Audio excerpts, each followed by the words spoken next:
I am the lab science director. I know a thing or two about food science. Now, what they have invented, when I say they, I'm talking about the genetic engineers, not only have they found a way to put these genetically engineered traits into food crops, they've now found a way to cause food crops to grow RNA fragments that can be specifically targeted like bioweapons to interfere with the physiological processes of targeted species that might eat the food.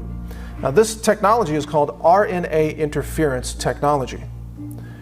It's relatively new compared to GMOs, relatively new. It's being touted now as a technology to eliminate the use of pesticides, because what they're saying is they can cause a corn crop to grow RNA fragments that will kill the insects that eat the corn without having to use pesticides like toxic chemicals that overload the insect nervous system and kill it from nervous system breakdown and so on.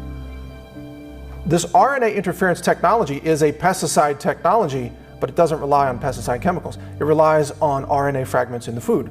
Now, what's disturbing about this is that this technology can be fine-tuned to target a specific race of humans who eat the food.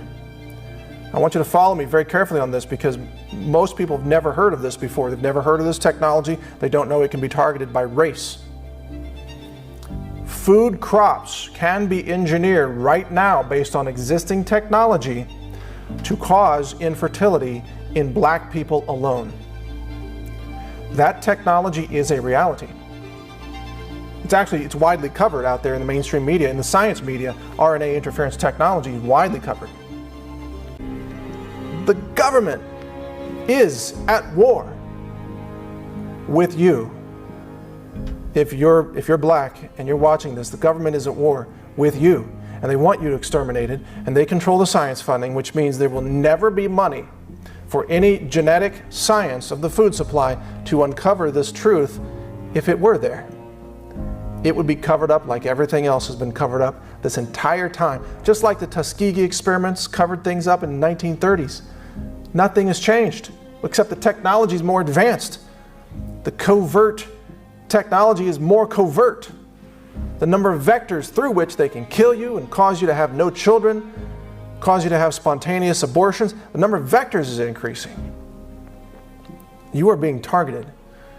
And like I said earlier, to some extent we're all being targeted.